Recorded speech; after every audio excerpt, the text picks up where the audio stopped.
The silence didn't start all at once. It crept in quiet, almost polite, like a stranger taking a seat in the corner of your home, watching, waiting, learning your routines before deciding to stay. At first, I thought it was just one of those things. You know, marriage. People argue, people need space, people cool off. That's what I told myself the first night she didn't respond when I said, "Dinner's ready." I remember standing there in the kitchen, the smell of overcooked pasta filling the air, watching her walk past me like I was nothing more than furniture. No eye contact. No words. Not even a sigh. Just silence. And somehow, that hurt more than if she had screamed. Her name is Emily. Or maybe I should say was. Because the woman I married, she didn't disappear overnight. She faded, piece by piece. And I was too blind, or maybe too scared to stop it. We met 12 years ago in Chicago. Back when everything felt like it had meaning. I was working late shifts at a construction firm, trying to climb out of debt after a bad investment nearly ruined me. Emily worked at a small bookstore downtown, the kind of place that smelled like old paper and quiet dreams. I walked in one evening, just looking to kill time. And there she was, sitting behind the counter, reading. Not scrolling on her phone. Not distracted. Just reading. I remember thinking how rare that felt. "How late are you open?" I asked. She looked up, her eyes soft but alert. "Depends," she said. "On what?" "On whether someone interesting walks in." I laughed. She didn't. Not at first. Then she smiled. And that was it. That's how it started. We built something real. Or at least, I thought we did. Late-night conversations. Cheap takeout on the floor because we didn't have furniture yet. Road trips with no destination. We used to talk about everything, dreams, fears, the kind of life we wanted. She wanted quiet. A home that felt safe. A place where no one had to pretend. And I promised her that. I promised her I'd give her that life. And for a while, I think I did. The first crack appeared 5 years into our marriage. I didn't notice it at the time. It was small. Insignificant. The kind of thing you brush off. I got promoted. It was everything I had worked for. More money. More responsibility. More hours. Emily congratulated me. She even threw a little celebration at home, just the two of us. Candles. Wine. Her cooking. But I remember something now that I didn't see then. The way she looked at me across the table. Proud but distant. Like she was already watching me leave. The late nights became normal. Then expected. Then permanent. I told myself I was doing it for us. For our future. For the life we talked about. But the truth.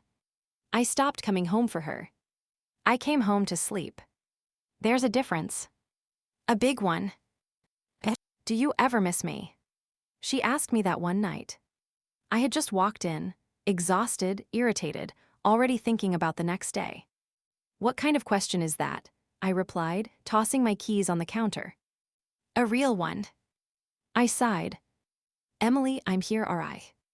That's not what I asked. I remember rolling my eyes. God, I wish I hadn't. "Look, I'm tired. Can we not do this right now?" She nodded. Too quickly. "Yeah, okay." And that was the moment. The exact moment something shifted. Not loudly. Not dramatically. But permanently. After that, she stopped asking. Stopped questioning. Stopped reaching. At first, it felt easier. No more arguments. No more emotional conversations when I was drained. I thought we had found a rhythm. But what we had really found was distance. The silence didn't hit all at once. It grew. Like mold in a dark corner. Unnoticed until it's everywhere. It started with small things. She stopped telling me about her day. Stopped asking about mine. Stopped sitting next to me on the couch. Then came the meals. We used to eat together. Every night. No matter what. Then suddenly, she ate earlier. Or later. Or not at all. Did you eat? I asked once. Yeah. What did you have? Something. Something. That's all I got. Weeks passed like that. Then months. And I kept telling myself the same lie. She's just going through something. It'll pass. It always does. But this didn't pass. It settled. The first time it really scared me was on our anniversary. 10 years. A decade of marriage. I came home early that day. Actually planned something. Flowers. Dinner reservation. Even a gift.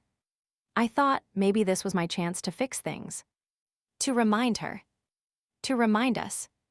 I walked in expecting something. Excitement. Recognition. Anything. But she was sitting on the couch, reading. Just like the first day I met her. Only this time, she didn't look up. Hey, I said. No response. Emily. She turned the page. I stood there for a moment, confused. Then I tried again. Do you know what today is? Nothing. Not even a glance. And that's when it hit me. Not like a punch. More like a slow, sinking realization. She knew. She just didn't care. I set the flowers down on the table. They looked out of place. Too bright. Too hopeful. Like they didn't belong in that house anymore. I made a reservation, I said. Silence. We could still go. Nothing. I felt something crack inside me. Not anger. Not yet. Something heavier. Something final. Emily talked to me. And finally, she did. Without looking at me. I have nothing left to say. That sentence stayed with me. It echoed. Over and over. Long after she walked out of the room. Long after the house went quiet again. I have nothing left to say. How does someone get to that point? How do you go from sharing everything to having nothing left? The weeks that followed were the hardest. Because now, the silence wasn't confusing. It was intentional. She wasn't forgetting to talk. She was choosing not to. Every day became a routine of avoidance. She'd wake up before me.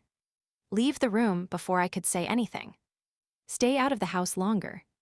Come back when I was already asleep. Or pretend I wasn't there. We became strangers. Living in the same space. Breathing the same air.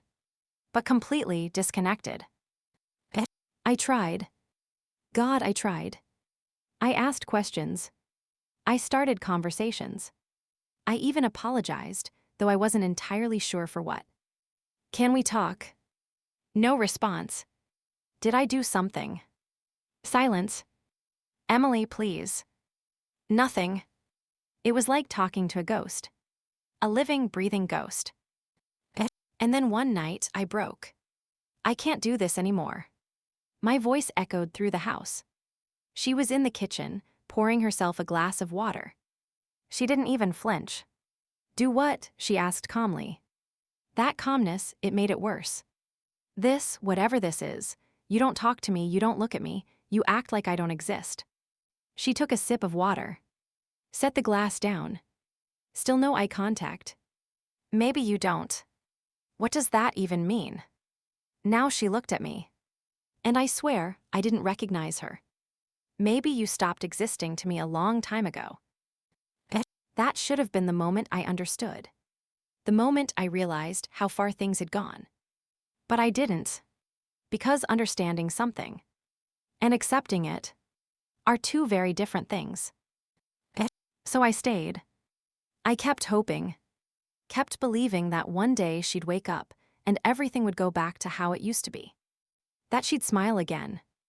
Talk again. Love me again. But hope can be dangerous. Because it keeps you stuck in a place that's already gone. Weeks turned into more weeks. And then, one morning changed everything. But not in the way I expected. Not in the way I hoped. No. That morning was the beginning of the end. And I didn't even realize it yet. It started like any other day. Or at least, what had become normal. I woke up alone. The other side of the bed cold. Untouched. I checked the time. 6:17 a.m. She was already gone. Or avoiding me. Same thing. I got up, went through the motions. Shower. Coffee. Silence. The house felt heavier than usual that morning. Like something was off. I couldn't explain it. But I felt it. In my chest. In my gut. Something was coming. Something inevitable. I walked into the kitchen. And that's when I saw it. A note. Sitting on the counter. Perfectly placed. Like it had been waiting for me. My name written on it. Just one word. Daniel. My hands froze. For a moment, I didn't want to open it. Because somewhere deep down, I already knew. This wasn't going to fix anything. This wasn't going to bring her back. This was going to end it. I picked it up slowly. The paper felt heavier than it should have. My heart started racing. Louder. Faster. Like it was trying to warn me. Don't read it. Don't do it. But I did. Of course I did. And the moment I unfolded that paper, everything changed. Because some silences don't end with words. They end with absence. And that morning, I was about to learn the difference. I just didn't know yet how much it was going to cost me. To finally walk away, the first line of the note didn't look real. It didn't feel like something Emily would write. It felt detached. Cold. Like it had been written by someone who had already left long before the ink hit the paper. Daniel. I didn't know how to say this out loud. Maybe that's the problem. Maybe I stopped knowing how to say anything to you a long time ago. My hands tightened around the page. I could feel my heartbeat in my fingertips. Loud. Uneven. Unstable. I kept reading. I tried to wait for you, for us, for something to change. But silence became the only language we spoke, and you didn't even notice you were fluent in it. That line hit harder than anything she had ever said to my face. Because deep down, I knew it was true. I kept going. I don't hate you, that would have been easier. Hate still means something is alive. What I feel now is nothing, and that scares me more than anything. Nothing. That word echoed louder than any scream. I used to count the minutes until you came home. Then I started counting how long you stayed. Then I stopped counting altogether. I swallowed hard. My throat dry. Tight. Painfully tight. I don't know when I disappeared in your life. I don't know when I stopped mattering. But I remember the exact moment I realized you weren't coming back, even when you were standing right in front of me. My vision blurred. I blinked trying to focus. But the words, they wouldn't stop. They say marriage doesn't end in one moment. It dies slowly, quietly, and I think ours has been gone for a while now. We just didn't bury it. I felt something inside me collapsing. Not breaking. Breaking is loud. This was different. This was sinking. I'm leaving, not because I found someone else, not because I want something better, but because I can't stay somewhere I feel invisible. My chest tightened. A sharp, suffocating pressure. She deserves better. That line didn't make sense. She deserves better. Who was she talking about? Herself. Or, no. Don't go there. Don't assume. Don't. I hope one day you understand what happened here, not to blame yourself, but to finally see me. And then the last line. The one that changed everything. I was still here, Daniel, you just stopped looking. The note slipped from my hands. Fell onto the counter. Soft. Weightless. But somehow, it felt like it shattered the entire room. She was gone. Not just emotionally. Not just mentally. Physically. Gone. And for the first time in weeks, the silence felt different. It wasn't heavy anymore. It wasn't suffocating. It was empty. I walked through the house slowly, like I was afraid of what I'd find. Or what I wouldn't. Her shoes were gone. Her jacket. Her bag. The bathroom. Half empty. Closet. Half cleared. She didn't leave in anger. She didn't rush. She planned this. Carefully. Quietly. Just like everything else. And me. I didn't notice. Not a single sign. Not one. I sank onto the couch. The same couch where she used to sit beside me. Close. Warm. Alive. Now it felt like a stranger's house. A stranger's life. A stranger's mistake. I don't know how long I sat there. Minutes. Hours. Time didn't feel real anymore. Nothing did. My phone buzzed. I didn't want to look. But I did. It was work. Of course it was. Where are you? Meeting in 30. Don't be late. I stared at the screen. Then I turned the phone off. For the first time in years, I chose something else over work. And it didn't even matter anymore. Because the one person I should have chosen all along was already gone. The days that followed felt like walking through fog. Everything was there, but nothing was clear. I kept expecting her to come back, to walk through the door, to say something, anything. But she didn't. And the longer she stayed gone, the louder her silence became. I started noticing things. Small things. The kind of details you ignore when someone is still there. Her favorite mug missing. The book she was reading gone. The plant she kept by the window taken. She didn't leave anything behind by accident. Only what she didn't care about anymore. Including me. I tried calling her. Straight to voicemail. Again. Voicemail. Text. No reply. Another text. Nothing. It was like she had erased herself from my world. Deliberately. Completely. And that's when it hit me. This wasn't a break. This wasn't space. This was final. A week passed. Then two. No word. No sign. No Emily. I went back to work. Because what else was I supposed to do? Sit in that empty house and replay every mistake? No. Work was easier. Work didn't ask questions. Work didn't remind me of what I lost. But even there, I couldn't escape it. You okay, man? My coworker, Jason, looked at me like he already knew the answer. Yeah, just tired. He nodded. Didn't push. People rarely do. They accept the surface. They don't dig. But the truth, I wasn't tired. I was haunted by every moment I ignored her. Every time I chose something else. Every time I said later. Later. Later. Later. Until there was no later left.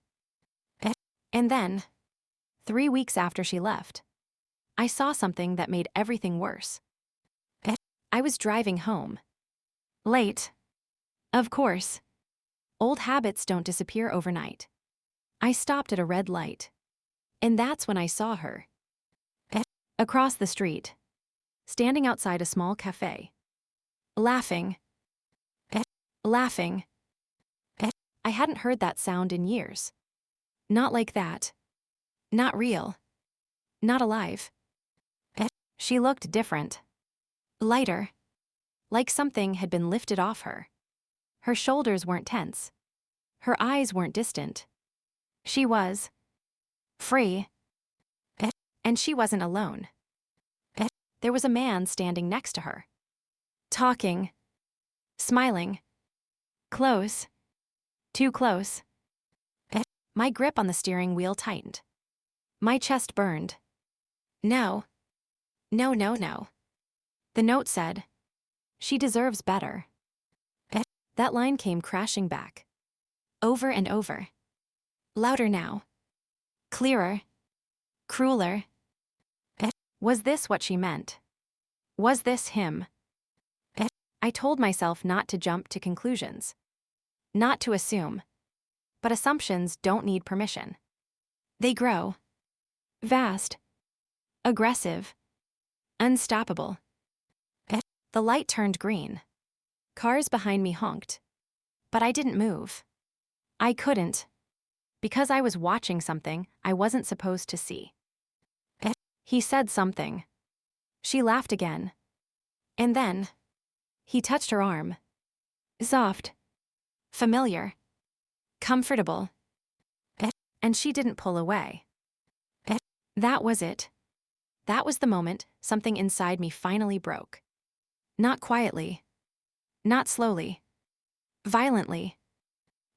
Because suddenly, everything made sense. The silence. The distance. The note. She deserves better. It wasn't just about her. It was about him. I drove off. Fast. Too fast. My mind racing, my thoughts spiraling out of control. Was she lying? Had she already moved on? Was I the only one still stuck? Or worse, had she been moving on while I was still in the house with her? That thought, that one thought, it poisoned everything. Every memory. Every moment. I got home, walked into the empty house, and for the first time, I felt something stronger than regret. Stronger than sadness. Anger. Not just at her. At myself. At everything. Because maybe I didn't just lose her. Maybe I was replaced. And that realization, it didn't just hurt. It changed me. Because suddenly, this wasn't just about fixing things, or understanding, or healing. No. Now. It was about something else. Something darker. Because if she really moved on that easily, if everything we had meant so little to her, then maybe, just maybe, I didn't owe her silence anymore. And that morning, the one that started it all, was no longer the end. It was the beginning of something far more dangerous. Something neither of us was ready for. I didn't sleep that night. Not even for a minute. Every time I closed my eyes, I saw her. Standing there. Laughing. Alive in a way I hadn't seen in years. And next to him, that man. That stranger who somehow had access to the version of her I thought was gone forever. The version I convinced myself didn't exist anymore. But she did. She just didn't exist with me. By morning, something inside me had hardened. The sadness was still there. The regret too. But they weren't in control anymore. No. Now there was something else. Clarity. Cold, sharp, undeniable clarity. I wasn't going to sit there and wonder anymore. I wasn't going to replay memories until they lost all meaning. I needed answers. And for the first time in weeks, I was ready to face whatever truth came with them. I went back to that cafe. Same time. Same street. Same quiet tension in my chest. I told myself I wasn't there to confront her. Not yet. I just needed to know. Was it real? Or was my mind twisting things into something worse than they were? I sat inside near the window, ordered coffee I didn't drink, and waited. 10 minutes.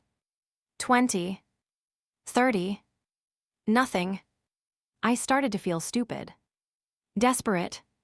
Like a man chasing something that had already left him behind. Then the door opened, and everything in me froze. She walked in. Emily. And she wasn't alone. Him. They walked in together like it was normal. Like it was routine. Like they had done this before. More than once. I felt it again. That sharp twist in my chest. But this time, I didn't look away. They sat down across from each other. Close. Comfortable. Familiar. I watched every detail. The way she leaned in when he spoke. The way she smiled without hesitation. The way she looked at him. The way she used to look at me. That was the hardest part. Not that she moved on. Not that she was with someone else. But that she gave him what she had taken away from me. I stood up. Slowly. My legs felt heavy. But steady. No more guessing. No more assumptions. No more silence. I walked toward their table. Each step louder in my head than it was in reality. Until finally, I was standing there. Right in front of them. She looked up first. And for a split second, something flashed in her eyes. Shock. Real raw shock. Daniel. My name. After weeks of nothing. Funny how that works. The man looked between us. Confused. Tense. Hey, is everything okay? I didn't look at him. Not yet. My eyes stayed on her. You said there was no one else. My voice was calm. Too calm. She swallowed. Looked down for a second. Then back at me. He's not. Don't. I cut her off. Not loudly. But firmly. Don't lie to me again. Silence. Ironically, silence. The man shifted in his seat. Emily, what's going on? So that was it. He didn't even know. That realization hit differently. She took a breath. Long. Heavy. Like she had been carrying something she couldn't hold anymore. Daniel, this isn't what you think. I almost laughed. Not because it was funny. Because it was predictable. Then explain it. She looked at him. Then back at me. And I saw it. For the first time in a long time. Emotion. Real emotion. Not love. Not warmth. Guilt. This is Mark, she said quietly. I met him 3 weeks ago. 3 weeks. 3 weeks. The exact amount of time she had been gone. I nodded slowly, letting that sink in. So the moment you left. I paused, trying to keep my voice steady. You replaced me. That's not fair. Fair? I let out a short, sharp breath. You want to talk about fair now? Mark stood up. I think I should go. No, Emily said quickly. Her voice cracked slightly. Stay. Interesting. She didn't want him to leave. That told me everything. I looked at him then. Really looked. He wasn't special. Not in any obvious way. Just present. Available. Everything I hadn't been. And suddenly, it made sense. Not because he was better. But because he showed up. That night, I said slowly, my eyes back on Emily, when you asked me if I missed you. Her expression shifted. Pain. Recognition. I should have answered you. She closed her eyes briefly. Like that memory still hurt. But you didn't. No anger. No accusation. Just truth. And now you want to, she asked softly. That question. It cut deeper than anything else. Because the answer was yes. But it didn't matter anymore. I exhaled slowly. Looked around the cafe. At the people. at the life still moving around us like nothing had changed. But everything had. I thought you betrayed me, I admitted. My voice quieter now. More honest. I thought you found him before you left, that everything we had meant nothing. Her eyes widened slightly. And then, she shook her head. No. Just one word. But it carried weight.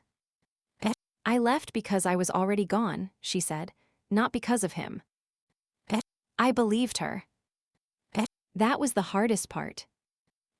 I didn't know him when I wrote that note, she continued. I met him after. Mark stayed silent. Watching. Listening. I didn't leave you for someone else, Daniel, she said. I left because there was nothing left of me in that house. That silence again. But different now. Not empty. Not cold. Clear.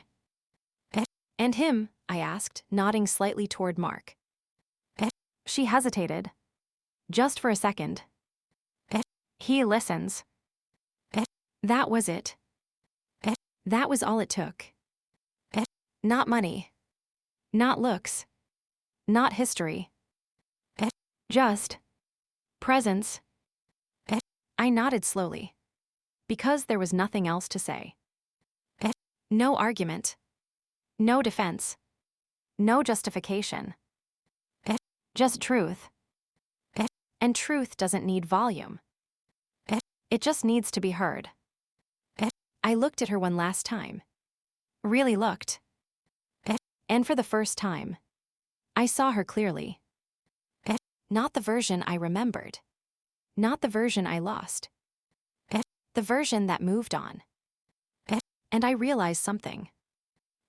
I didn't lose her that morning. I lost her. Piece by piece. Moment by moment. Choice by choice. Long before she ever walked out that door. I hope he doesn't ignore you, I said quietly. Her lips parted slightly. Like she wanted to respond. But no words came. And that was okay. Because for once, silence made sense. I turned. Walked away. No anger. No shouting. No dramatic ending. Just acceptance. Outside, the air felt different. Lighter. Not because I was okay. But because I finally understood. And sometimes, understanding is the closest thing we get to closure. I didn't look back. Not because I didn't care. But because I finally knew. There was nothing left to see. And that morning, the one I thought would break me. It didn't. It freed me. Because walking away isn't always losing.